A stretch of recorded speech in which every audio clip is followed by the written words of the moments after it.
හරි සුබ දවසක් ඔයාලට. අද මම කියලා දෙන්න යන්නේ ඔයගොල්ලන්ට WordPress වලින් හරිම සිම්පල් විදිහට බ්ලොග් එකක් නැත්නම් ඔයගොල්ලන්ගේම වෙබ්සයිට් එක කොහොමද හදාගන්නේ කියලා ඔයගොල්ලන්ගේ පොඩි බිස්නස් එකක් පොඩියට කරනවා නම් ඊට පස්සේ ඔයගොල්ලෝ මොකක් හරි සයිට් එකක් නැත්නම් ඔයගොල්ලන්ගේ පර්සනල් සයිට් එකක් හදාගන්නවා නම් කොහොමද WordPress වලින් ලේසියෙන්ම කරගන්නේ කියලා මේක ක්‍රම දෙකකට කරන්න පුළුවන්. එකක් ඔයගොල්ලන්ට ඔන්ලයින් සයිට් එක හරහා කරන්න පුළුවන්. එහෙම නැත්නම් ඔයගොල්ලන්ට ඔෆ්ලයින් විදිහට කරන්නත් පුළුවන්. මේක ඩෙවලොප් කරනවා නම් ඔයගොල්ලන්ට ඩවුන්ලෝඩ් කරලා ඒ විදිහට කරන්නත් පුළුවන්. අපි අද පළවෙනි කොටසේදී බලමු මොකද්ද WordPress. ඒ දේවල් චුට්ටක් අපි ඔයගොල්ලොත් එක්ක චෙක් කරලා බලමු. WordPress. හරි. WordPress website. මේක ගත්තොත් මේක තමයි ඒගොල්ලන්ගේ වෙබ්සයිට් එක වෙන්නේ wordpress.com. අපි එතනට යමු.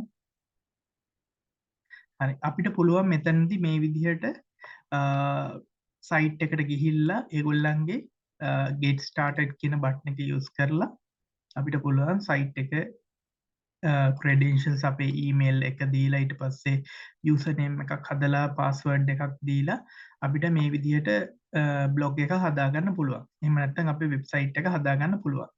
ඊට අමතරව ඔයගොල්ලන්ට පුළුවන්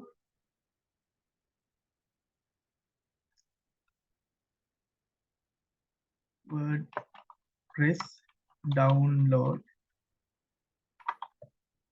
මේ විදිහට ටයිප් කරලා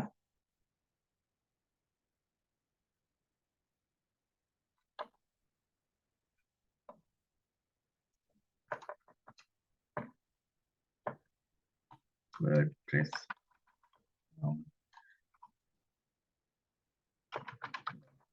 මේ විදිහට ටයිප් කරලා WordPress download .org මෙතනදී ඔයගොල්ලන්ට මේ versions වලින් දැන් latest version එක තමයි download WordPress 6.2 මෙතන installation guide එකක් තියෙනවා මේක ඒගොල්ලෝ recommend කරනවා PHP 7.4 or greater than